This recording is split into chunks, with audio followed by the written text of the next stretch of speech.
The message came in the middle of the night, transmitted across light years and delivered with cold precision. It wasn't a request or a suggestion. It was a demand. The Galactic Council, an ancient coalition of advanced alien civilizations, had decided that humanity owed them. And they weren't asking politely. Adam Carter sat alone in his office aboard the diplomatic station orbiting Earth. The room was dimly lit, the only illumination coming from the glowing screen in front of him. His assistant, Laura Bennett, stood nearby, her face pale as she read over his shoulder.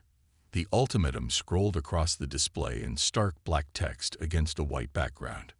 Pay reparations for unauthorized colonization of protected territories, or face consequences. What does this even mean? Adam muttered under his breath, running a hand through his short, dark hair. He leaned back in his chair, staring at the ceiling as if it might hold answers. Unauthorized colonization. Protected territories. Humanity had no idea such rules existed when they began exploring space. They thought they were pioneers, charting new worlds and securing a future for their species. Instead, they'd stumbled into someone else's backyard. And now they were being fined for it. Laura finally broke the silence. "This is bad, Adam. Really bad." Her voice trembled slightly, betraying the calm demeanor she usually maintained. She pointed to a section of the document detailing the payment terms. Rare minerals, exotic elements, resources Earth barely had enough of to sustain itself, let alone hand over to alien overlords. "It's not just bad," Adam replied, sitting upright again. "It's impossible. Where are we supposed to get this stuff? We're still figuring out how to mine asteroids efficiently, and now they want us to strip our planet bare." Laura didn't answer immediately. Instead, she walked to the window, gazing out at the curve of Earth below. Blue oceans, swirling clouds, vibrant green continents. It all looked so peaceful from up here, so fragile. "If we refuse," she began hesitantly, "what happens then? Do you think they'll attack?"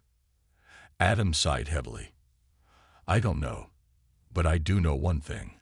We can't just roll over and give them what they want. Not without a fight." The weight of responsibility pressed down on him. As Earth's ambassador to the Galactic Council, he was the face of humanity in these negotiations. Every decision he made could shape the fate of billions. Yet despite the enormity of the situation, there was something inside him, a stubborn spark that refused to back down.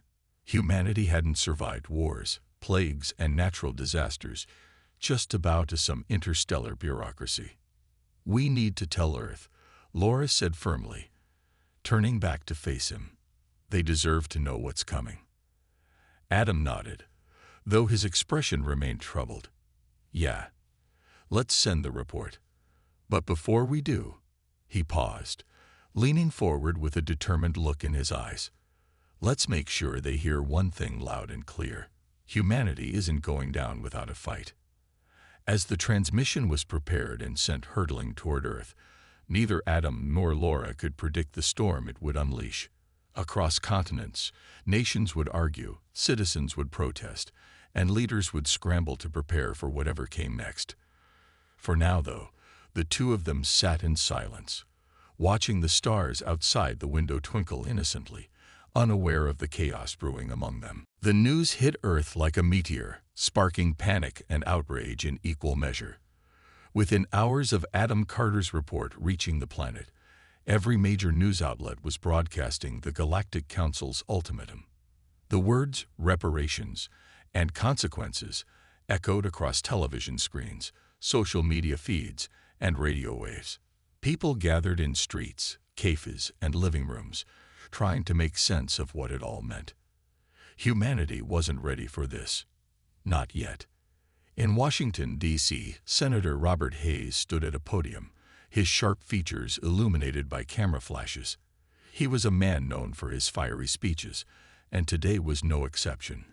"They think we're weak," he declared, his voice booming through the crowded hall.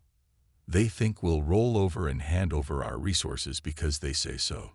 But I'm here to tell you, they're wrong." His words ignited cheers from the audience, but not everyone shared his confidence. Across the Atlantic, in London, Prime Minister Elizabeth Grant addressed her cabinet with a somber expression. "We don't have the means to fight a war against beings who can cross galaxies in days," she said, her tone measured but firm. "Our best chance is diplomacy. If we comply, perhaps we can buy time to strengthen ourselves." The division between nations grew deeper as debates raged on. Some leaders argued that paying the council was the only way to avoid annihilation. Others believed compliance would be a death sentence in itself, that once the aliens took their payment, they'd return for more. Ordinary citizens added fuel to the fire, their opinions clashing online and offline. Protests erupted in cities worldwide, some demanding resistance, others pleading for peace. Amid the chaos, scientists worked tirelessly behind the scenes. At a research facility in Colorado, Dr. Emily Dawson pored over data late into the night, her glasses perched precariously on her nose. She had spent years studying fragments of alien technology recovered from crashed ships, and now her work felt more urgent than ever. Her colleague, Daniel Wright, leaned over her shoulder, pointing to a set of cryptic symbols on the screen. "This sequence keeps repeating," he said. "It might be part of a power source, if we can crack it." Emily nodded absently, her mind racing. "If we can replicate it, we might have a fighting chance," she finished for him.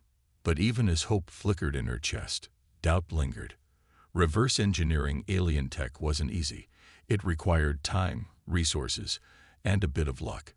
And time was something they didn't have. Meanwhile, in Moscow, military strategists plotted defensive measures. General Sergei Ivanov slammed his fist on the table during the heated meeting. "We cannot sit here waiting for them to strike," he barked. "We must fortify our orbital stations, deploy missile arrays around the moon, and prepare guerrilla tactics if necessary." His subordinates exchanged uneasy glances. Guerrilla warfare against advanced alien fleets. It sounded like madness.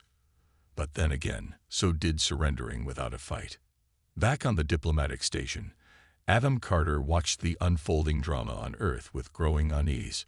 Laura Bennett joined him, holding a tablet filled with updates. "Public opinion is split down the middle," she reported. "Half the world wants to resist, half wants to negotiate. Meanwhile, the council is getting impatient." Adam clenched his jaw.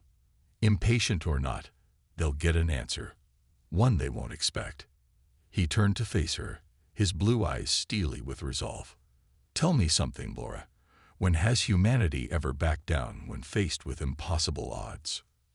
She hesitated, searching for the right words. "Never," she admitted quietly. "But this isn't just another challenge. This is different." "Different doesn't mean impossible," Adam replied. "We've survived worse. We'll survive this too."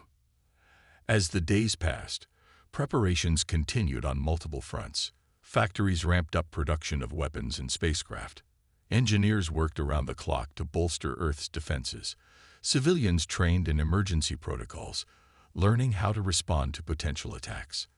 Yet beneath the surface of determination lay a thread of fear, a reminder that humanity was stepping onto a stage far larger than anything it had faced before. And as the deadline loomed closer, the question remained, would courage be enough to save them? Deep beneath the icy expanse of Antarctica, Dr. Emily Dawson shivered despite the insulated walls of the research facility. The air was cold, but her mind burned with excitement and urgency. For weeks, she and her team had been excavating a mysterious object buried under layers of ice. At first, it seemed like just another piece of space debris, until they uncovered its intricate patterns and glowing symbols. This wasn't debris. It was something far older, far more advanced. Daniel Wright stood beside her, holding a tablet that displayed scans of the artifact. "The energy readings are off the charts," he said, his voice tinged with awe. "Whatever this thing is, it's not just a relic. It's alive, in a way." Emily nodded, brushing a strand of blonde hair from her face. Her gloved hands hovered over the object, careful not to touch it directly. It's alien tech, Daniel, but not like anything we've seen before. If we can figure out how it works. She trailed off, her thoughts racing ahead. Reverse engineering this device could give humanity a weapon, or at least a bargaining chip, against the Galactic Council. But time was slipping away. The Council's ultimatum loomed over them like a storm cloud, and every hour felt heavier than the last. Emily pushed herself harder, working late into the night while her colleagues rested. Sleep became a distant memory as she pored over data, deciphering the strange symbols etched into the artifact's surface. Each discovery brought new questions, but slowly patterns began to emerge. One evening, as Daniel reviewed her findings, he frowned. "You're sure about this? Activating something like this without understanding all the risks, it could backfire." "I know the risks," Emily replied sharply, though her tone softened when she saw the concern in his eyes. "But what choice do we have? If we wait until we fully understand it, the Council will already be here. We don't have the luxury of caution anymore." Daniel hesitated, then nodded reluctantly. "All right, but promise me you'll think twice before doing anything reckless." Emily smiled faintly. "I'll try." By the next morning, she had made a breakthrough. A sequence of symbols appeared to act as a key, a trigger for the artifact's core function. Though she couldn't yet grasp the full extent of its power, she suspected it was some kind of energy generator, perhaps even a weapon. With trembling hands, she recorded her findings and prepared to share them with Adam Carter. When Emily transmitted her report to the diplomatic station, Laura Bennett received it with wide eyes. She quickly relayed the information to Adam, who listened intently. His expression shifted from skepticism to cautious optimism as he absorbed the details. "This changes things," he said finally, leaning back in his chair, "if we can use this technology." "It's not guaranteed," Laura interrupted gently. "Dr. Dawson warned that it's still experimental, but it's our best shot." Adam nodded, his mind racing. He knew the Council wouldn't wait forever. Every day delayed brought them closer to war, or worse. Yet revealing this discovery too soon could provoke an immediate attack. They needed to tread carefully. Meanwhile, on Earth, whispers of the Antarctic find began to spread. Journalists sniffed around for clues, and rumors of a secret weapon circulated online. Senator Robert Hayes caught wind of the story during a meeting with military advisors. "Is this real?" he demanded, slamming a printed report onto the table. "If we have something that can level the playing field, why aren't we using it?" "It's complicated," one of the advisors replied. "We don't fully understand it yet. Rushing could make things worse." Hayes scowled but said nothing. Deep down, he knew they were right. But patience had never been his strong suit.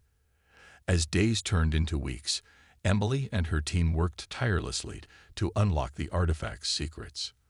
Progress was slow, frustrating, and often perilous. One wrong move could render the device useless, or worse, destructive. Yet with each passing day, hope flickered brighter. Humanity might not have the advantage of numbers or firepower, but it had something else: determination. And sometimes, that was enough. Adam Carter stood at the edge of the platform, staring out at the towering spires of the Galactic Council's capital planet. The structures shimmered in hues of gold and silver, their surfaces reflecting light from a distant star. To most, it would have seemed beautiful, a testament to the Council's advanced civilization. But to Adam, it felt cold and oppressive, like a fortress designed to intimidate. Laura Bennett adjusted her communicator nervously as they waited for the Council members to arrive. "Are you sure about this?" she whispered, glancing at him. "Telling them no outright. It's risky." Adam didn't look at her. His gaze remained fixed on the horizon. "We don't have a choice," he replied firmly. "If we show weakness now, they'll walk all over us. Humanity has to stand its ground, even if it scares them." The doors behind them slid open with a soft hiss, and a procession of alien figures entered the chamber. Each representative carried an air of authority, their forms ranging from sleek and insectoid to hulking and reptilian.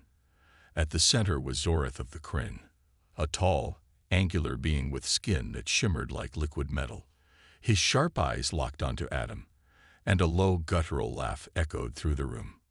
"So," Zorath began, his voice deep and resonant, "the primitive humans send their ambassador to negotiate. How quaint." Adam straightened, forcing himself to remain calm. He had expected mockery, but hearing it aloud still stung.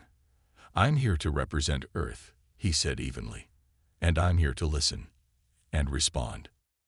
Zorath's lips curled into what might have been a sneer. "Respond? You mean refuse? Your species has already made its position clear. Defiance, despite your obvious inferiority." Adam clenched his fists briefly before letting them relax at his sides. "Inferior or not, humanity isn't going to roll over because you demand it. We've worked hard to build our future, and we're not giving it up without a fight." The room fell silent. Even the other council members seemed taken aback by Adam's boldness. For a moment, no one spoke. Then Zorath leaned forward, his metallic form gleaming under the artificial lights. Brave words for someone who represents a species barely capable of interstellar travel. "Do you truly believe your defiance will change anything?" "It shows we're willing to stand up for ourselves," Adam shot back. "You may have technology and power, but we have something you seem to underestimate: unity. When humans are pushed, we push back. Hard." Laura watched the exchange with bated breath, her heart pounding in her chest. She admired Adam's courage, but she also feared the consequences of his words. Would the council see this as strength or as provocation?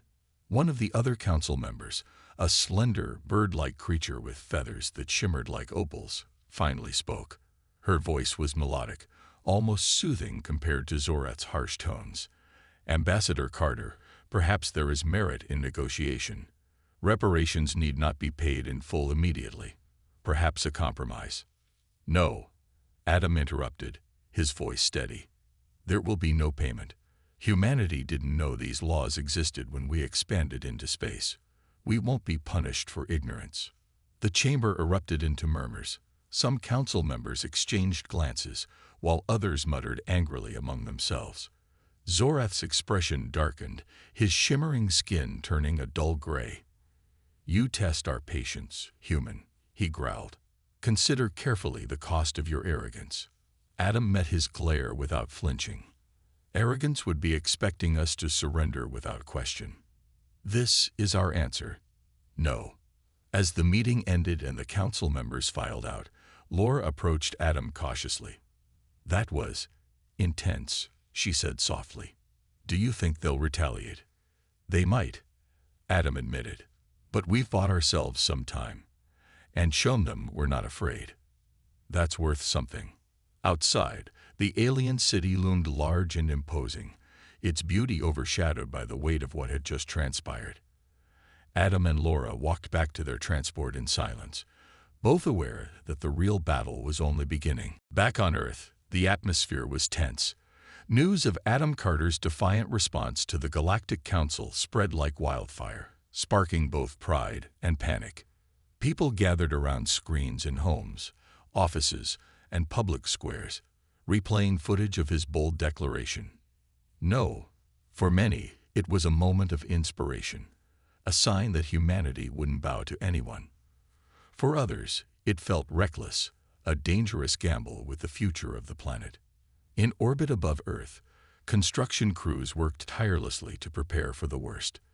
The Eclipse Asterisk, humanity's flagship warship, loomed against the blackness of space, its sleek hull bristling with experimental weapons. Captain Sarah Mitchell paced the command deck, her sharp eyes scanning readouts and status updates. She knew their defenses were nowhere near strong enough to face an alien armada, but she refused to let doubt creep in. "We do what we can with what we have," she muttered to herself, her voice firm despite the knot in her stomach. On the ground, ordinary citizens did their part too. Factories once used to make cars or appliances now churned out parts for spacecraft and missiles. In Detroit, John Harper, a factory worker with calloused hands and tired eyes, spent long hours assembling components for laser turrets. His coworkers joked about being space mechanics, but the laughter was tinged with nervousness. They all knew why they were working so hard, and what failure might mean. Military bases around the globe buzzed with activity. Soldiers trained day and night, running simulations of possible alien attacks. Lieutenant Marcus Klein, a young officer known for his quick thinking, led drills designed to test their readiness. "They'll be faster and stronger than anything we faced," he told his squad during one session. "But speed and strength aren't everything. We have something they don't: heart." Despite the preparations, fear lingered in every corner of the world. Parents hugged their children tighter at bedtime. Friends exchanged worried glances over coffee. Even those who believed in humanity's resilience couldn't shake the feeling that they were staring into the unknown. No one knew exactly when, or if, the Council would strike. All they could do was wait and hope they'd done enough. Meanwhile, Dr. Emily Dawson continued her work in Antarctica, racing against time to unlock the secrets of the ancient artifact. Each breakthrough brought new challenges, but she refused to give up. Daniel Wright stayed by her side, double-checking her calculations and offering quiet encouragement. "We're close," Emily said one night, rubbing her temples as she reviewed data. "I can feel it." Daniel nodded, though his expression remained cautious. "Let's just hope close is close enough." As days passed, nations came together in ways they never had before. Borders blurred as resources and personnel were shared freely. Senator Robert Hayes gave impassioned speeches, urging unity and resolve. "This isn't just about Earth," he declared during a televised address. "It's about proving that humanity belongs among the stars, not as servants, but as equals." But not everyone supported the resistance. Rumors of betrayal began to surface. Whispers of secret negotiations with the Council reached Rachel Moore, a journalist based in Chicago. Her instincts told her to dig deeper, and soon she uncovered evidence of a faction willing to trade Earth's defenses for leniency. Shocked and angry, Rachel leaked the story to the public, igniting outrage and further unifying humanity under the banner of defiance. Through it all, Adam Carter's words echoed in people's minds. "We won't back down." Whether it was courage or foolishness didn't matter anymore. Humanity had made its choice, and now it stood ready to face whatever came next. The betrayal came quietly, hidden in coded messages and shadowy meetings. Senator William Grant, a man whose polished smile had once won him countless votes, sat in a dimly lit room aboard a private shuttle orbiting Earth. Across from him floated a holographic projection of an alien figure, its form indistinct, its voice distorted but clear enough to convey menace. "You understand the terms?" the alien asked, its tone cold and calculating. Grant nodded, his hands clasped tightly on the table to hide their trembling. "Yes," he said, his voice barely above a whisper. "I'll provide you with Earth's defense plans, the locations of our bases, the weaknesses in our fleet.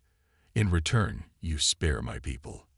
The alien paused, as if considering whether Grant was worth the trouble. "Your cooperation will be noted," it finally replied. "But do not fail us. The Council does not tolerate incompetence."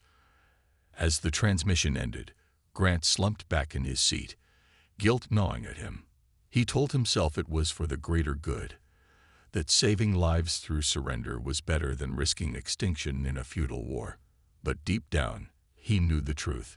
He was afraid. Afraid of losing power, afraid of dying, afraid of facing the consequences of humanity's defiance. Unbeknownst to Grant, his actions hadn't gone unnoticed. Rachel Moore, the investigative journalist, had been following a trail of suspicious activity for weeks. Her sources pointed to encrypted communications between certain politicians and unknown entities. Late one night, hunched over her desk in a cramped apartment, she pieced together the final clues. The data was damning. Detailed maps of Earth's defenses, schedules of military movements, even notes on experimental weapons being developed. Someone was selling out humanity. Rachel hesitated only briefly before deciding what to do. She uploaded the evidence to every major news outlet and social media platform, tagging key figures like Senator Robert Hayes and Adam Carter. Within hours, the story exploded. Protests erupted outside government buildings, demanding justice for the traitors. People called for Grant's arrest, his name now synonymous with cowardice and treachery. On board the diplomatic station, Adam Carter watched the unfolding scandal with a mix of anger and grim satisfaction. Laura stood beside him, scrolling through updates on her tablet. "This could tear us apart," she murmured, her brow furrowed. "If people think there are more spies, it's a risk we have to take," Adam replied firmly. "Betrayal hurts, but it also shows who's truly on our side. We'll root out the traitors and use this moment to strengthen our resolve." Senator Hayes seized the opportunity to rally the public. Standing before a crowd of thousands, he condemned Grant's actions with fiery eloquence. "One man's fear cannot dictate the fate of billions," he shouted, his voice echoing through the square. "We will not let cowards speak for us. Humanity stands united, not just against the Council, but against anyone who would betray us." Meanwhile, Captain Sarah Mitchell received urgent orders to bolster security around Earth's orbital stations. "We can't trust anyone fully right now," she told her crew during a briefing. "Stay sharp. If the Council knows our weak points, they'll strike where it hurts most." Back in Antarctica, Emily Dawson worked even harder, fueled by both determination and dread. Daniel brought her cups of coffee as she pored over equations, her eyes bloodshot from lack of sleep. "You need rest," he urged gently. "You're no good to anyone if you collapse." "I'll rest when this is over," Emily shot back, though her tone softened when she saw the concern in his face. "We're close, Daniel. So close." Her words proved prophetic. By the end of the week, she cracked the final sequence of the artifact's code. A low hum filled the lab as the device activated, emitting a soft blue light. It wasn't a weapon, not exactly, but it held immense potential. Emily stared at it, her heart pounding. They had something now, something powerful. Humanity wasn't just fighting blind anymore. The first strike came without warning, shattering the fragile calm that had settled over Earth. It was midnight when alarms blared across military bases and orbital stations, jolting personnel awake. The Council's fleet had arrived, dozens of massive ships descending on Earth's lunar colonies like vultures circling prey. Their weapons glowed ominously as they unleashed a barrage of energy blasts, reducing habitats to rubble in seconds. Captain Sarah Mitchell stood frozen for just a moment on the bridge of the Eclipse Asterisk, watching the devastation unfold on her monitors. Then she sprang into action. "All hands, battle stations," she barked, her voice cutting through the chaos. "Shields up, prepare countermeasures." The crew scrambled to follow her orders, their training kicking in despite the terror gripping their hearts. The Eclipse Asterisk surged forward, leading Earth's hastily assembled fleet toward the attackers. Outnumbered and outgunned, humanity's ships moved with desperate precision, weaving between enemy fire while launching their own salvos. Explosions lit up the void of space, turning the darkness into a fiery battleground. Lieutenant Marcus Klein sat at his station aboard one of the smaller vessels, sweat dripping down his face as he coordinated maneuvers. His ship rocked violently from an incoming blast, throwing him against his console. Pain shot through his side, but he gritted his teeth and kept working. "Target their shield generators," he shouted to his team. "If we can disable those, we've got a chance." His words proved pivotal.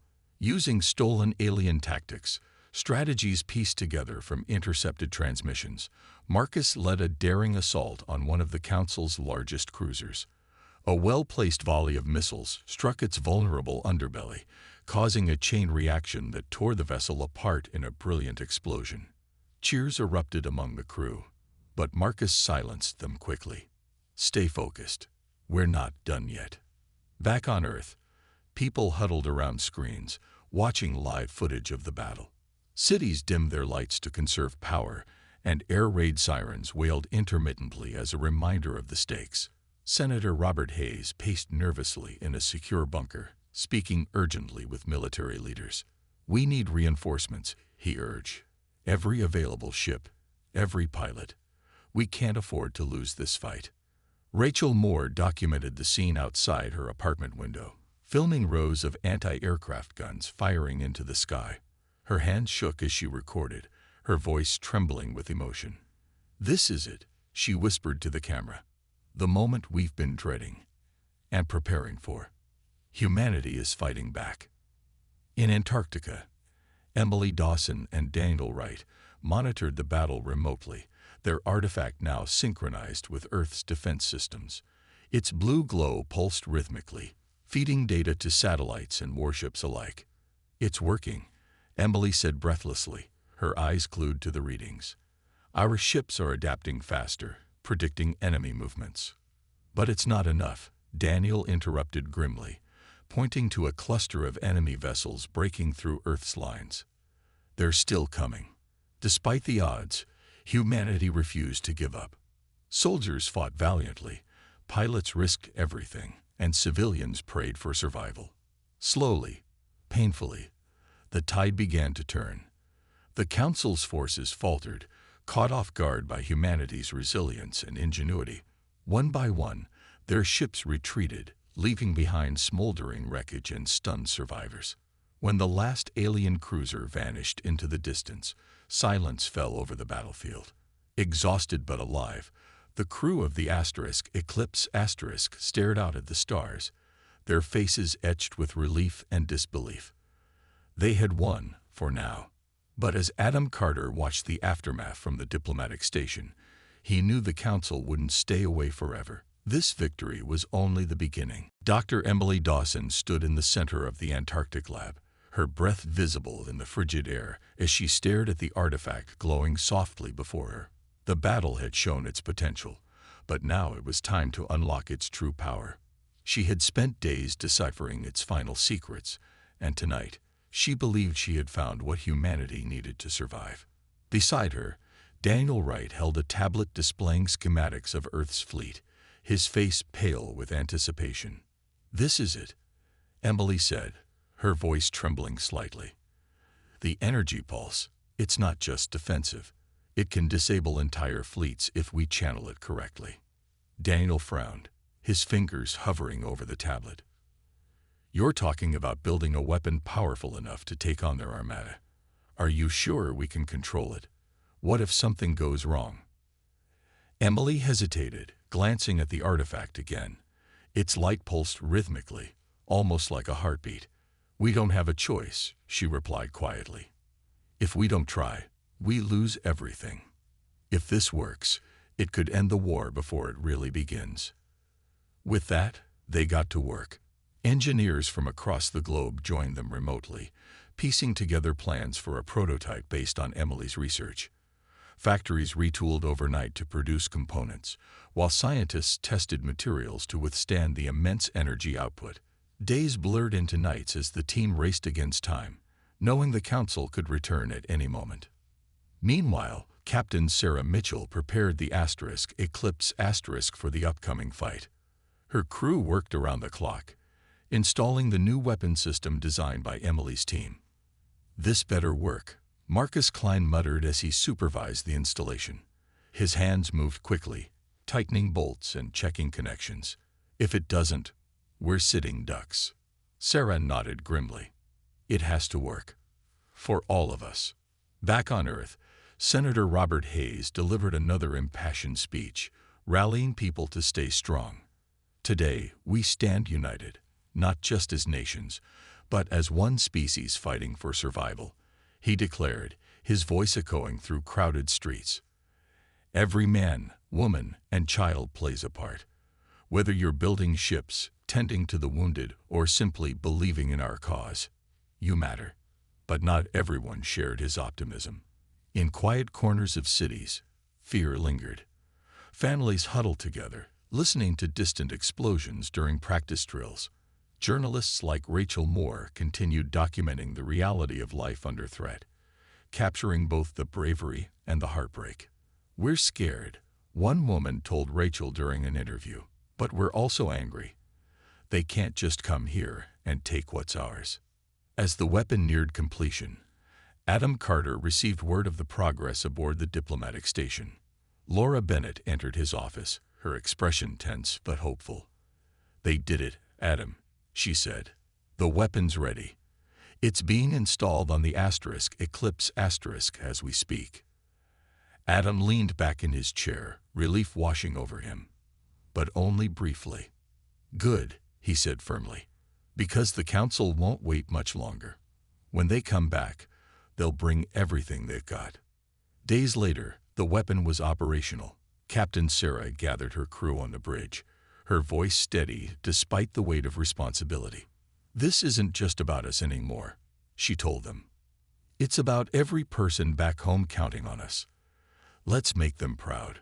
Unbeknownst to them, the Council's fleet was already en route, larger than ever before. Scouts reported sightings near Saturn, moving swiftly toward Earth. Humanity braced itself, knowing the next battle would decide their fate. In the freezing cold of Antarctica, Emily watched the stars through a small window, clutching the cup of coffee. "Whatever happens," she whispered to Daniel, "we gave it our best shot." He smiled faintly, patting her shoulder. "Sometimes that's all anyone can do." The stage was set. The Council's armada arrived with a fury that lit up the skies. Thousands of ships, their hulls gleaming like blades under the sun, descended upon Earth's defenses near Saturn. Humanity's fleet, though smaller, stood ready. The Eclipse led the charge, its new weapon humming softly beneath its deck.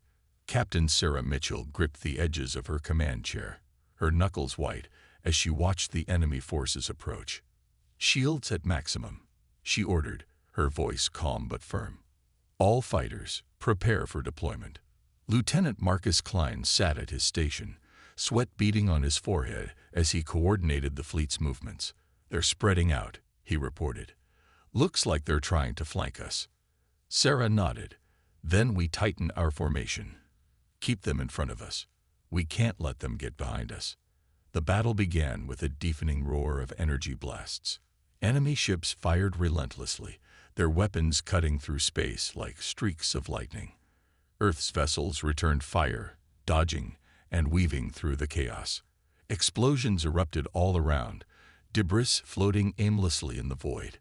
Despite being outnumbered, humanity fought with everything they had, every shot, every maneuver fueled by desperation and hope. On board the Eclipse, tension mounted as the enemy closed in. Sarah glanced at the console displaying the status of their prototype weapon. It was almost ready. "How much longer?" she demanded. 30 seconds. An engineer shouted back, his hands flying over the controls. "Hold them off." Sarah barked. "We need just a little more time." Marcus clenched his jaw, guiding the ship through another wave of attacks. "Shields are down to 40%, he warned. "We can't take much more of this." But then, finally, the engineer gave the signal. "It's ready, Captain." Sarah didn't hesitate. "Fire." A blinding pulse of blue energy surged from the Eclipse, rippling outward like a shockwave. For a moment, the battlefield went silent as the pulse swept across the alien fleet. One by one, their ships faltered, their systems disrupted by the overwhelming force. Lights dimmed, engines sputtered, and entire squadrons drifted powerless in space. The crew of the Eclipse stared in awe as the tide turned dramatically. Did it work?" someone whispered. "It worked," Sarah confirmed, a fierce grin breaking across her face. "Keep firing. Don't let up now." With the enemy fleet disabled, Earth's forces pressed their advantage. Fighters swarmed the remaining ships, picking off stragglers while larger vessels provided covering fire. The Council's once mighty armada crumbled under the relentless assault. Slowly, painfully, the surviving alien ships began to retreat, vanishing into the depths of space. Back on Earth, People erupted in celebration as news of the victory spread. Cities erupted in cheers, strangers hugged each other in the streets, and fireworks lit up the night sky. Senator Robert Hayes addressed the nation, his voice thick with emotion. Today we proved that humanity is not afraid to fight for its future. Today we showed the galaxy what we're made of. In Antarctica, Emily Dawson collapsed into a chair, tears streaming down her face as she watched footage of the battle. Daniel placed a comforting hand on her shoulder. "You did it," he said softly. "You saved us." Adam Carter watched the aftermath from the diplomatic station, his expression a mix of relief and resolve. "This isn't over," he murmured to Laura. "But we've earned ourselves a chance." The war wasn't won yet, but humanity had taken a stand and survived. The Council's retreat left an eerie silence in its wake. Across Earth, celebrations continued long into the night, but for Adam Carter, the moment was bittersweet. Humanity had won a battle, but the war wasn't over yet. He stood before the Galactic Council once more, this time with a quiet confidence that hadn't been there before. Laura Bennett stood by his side, clutching a data tablet filled with evidence of humanity's strength, the weapon's success, their unity, and their determination. Zorath of the Kryn glared at Adam from across the chamber, his metallic skin duller than usual, as if even he couldn't deny the shift in power dynamics. "You think this changes anything?" Zorath growled, his voice low and menacing. "Your primitive species barely survived." Adam met his gaze without flinching. "Survived isn't the word I'd use," he replied calmly. "We fought back. We adapted. And we proved something important. We're not just survivors. We're equals." A murmur rippled through the council members. Some exchanged wary glances, while others seemed almost impressed. The bird-like representative who had spoken before stepped forward, her melodic voice cutting through the tension. "Perhaps it is time to reconsider our stance," she suggested. "This species has shown resilience and ingenuity. Perhaps they deserve recognition." Zorath sneered but said nothing. It was clear that humanity's defiance, and its unexpected victory, had shaken the Council's confidence. For the first time, Adam felt a flicker of hope. They weren't just negotiating anymore. They were rewriting the rules. Back on Earth, Senator Robert Hayes delivered a final address to the world. Standing on the steps of the Capitol building, he spoke with a voice full of pride. "Today marks a new chapter for humanity," he declared, "not because we've defeated our enemies, but because we've proven to ourselves what we're capable of. Together, we stood firm against impossible odds. Together, we showed the galaxy that Earth is no longer a planet to be underestimated." His words echoed across continents, resonating with millions. In Chicago, Rachel Moore filmed the celebrations, capturing stories of ordinary people who had risen to extraordinary challenges. In Detroit, John Harper returned to work, knowing his efforts had helped save lives.